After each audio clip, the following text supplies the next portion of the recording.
I'd like to give an acknowledgement to Joy, if we could, for organizing all of this. Also, in Dr. Streevy's poetry class, we have been presenting poems to each other, and afterwards, instead of clapping, we snap. And I thought that would be a good idea for tonight as well as the rest of the poetry class. My poem I actually wrote in 2 parts, so I don't know if anybody can catch the split, just because I tried to blend it. Peaches and cream. Well, come now, darling, it cannot all be peaches and cream. You cannot drink, inhale, and live a wondrous child's dream. Can no longer clutch a pillow you've known since your youth, the one that you tucked a long-lost precious tooth, with the chance of a nickel or a dollar to your name. But as years go by, money is bloody and far from the same. It doesn't hold that magic, that delight any longer. It leaves a cavity in my chest, a headache, and insatiable somber. The fantastic fantasies that danced in my mind as I once would mend are dying off like wilted roses, curling up in brown, the garden I couldn't tend. Reality soiled those roots with a poisonous bite. I wish to rewind, to water myself, make it right, breathe a life into me to fight against reality, to chase those dreams and to blindly smile at the world and shout my name like they would all know it one day. With a golden heart, a bright mind, and wide eyes, I would run to adventure with color that held no gray.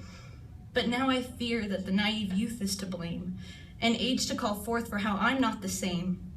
I no longer have a place to call mine. I hop from place to place on a dotted line. Pictures, memories, and wishes all compacted into cardboard. All those dreams and hopes barred into walls with no goal to go toward. The idea of me is twisted and crunched to be thrown in the bin. So now I find it hard to find a sense of self-worth within.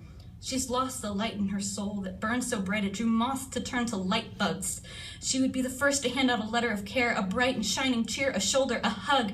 She would tell everyone to love themselves because you will always have you to lean on. To love that body because it's the only one you have until the day you are gone. To hand out smiles like they are candy, and kindness because it is priceless and costs nothing.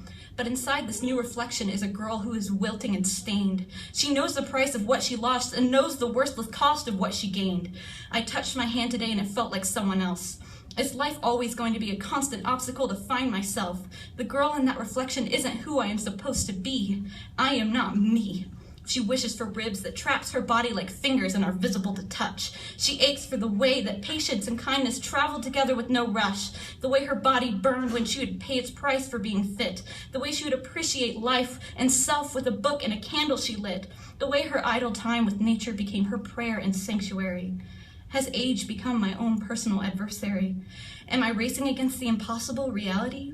What happened to those creative bursts in midnight cups of tea? That girl, that wild, tame paradox with faith, hope, and kindness to lift her like helium. Was it right? Was it magic that carried her, or just whacked out delirium?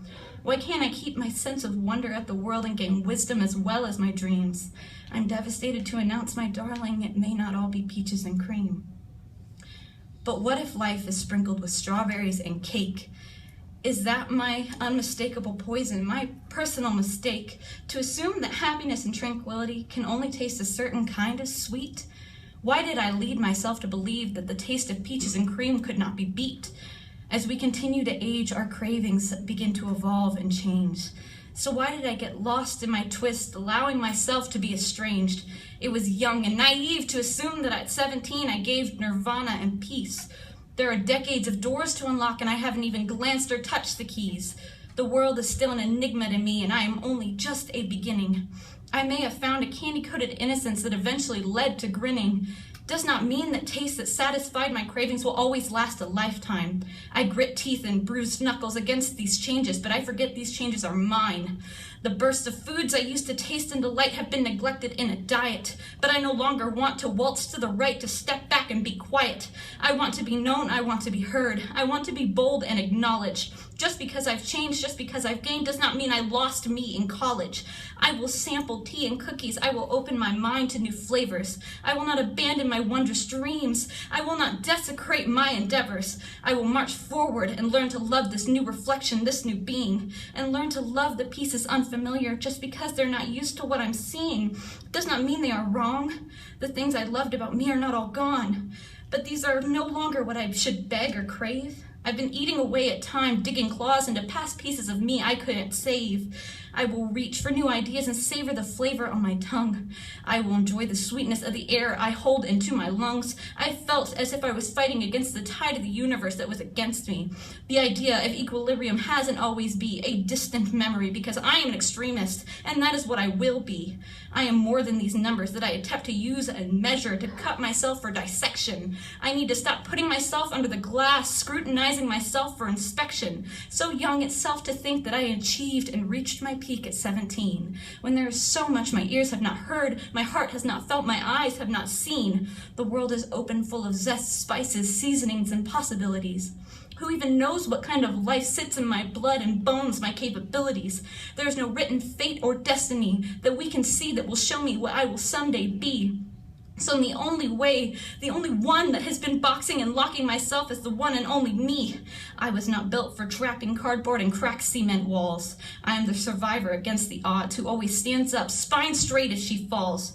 I am a soul who stops to listen to the breeze and talks to thunderstorms. I am a girl who walks to her own unique heartbeat, and I will not conform. My sense of beauty is tied to my mentality, my spirituality. Skinny thighs and bony arms are mere materialistic physicalities. True beauty is reaching out to someone broken and saying, I will heal you. I was wrong to see these as burdens, but now I behold how much I grew.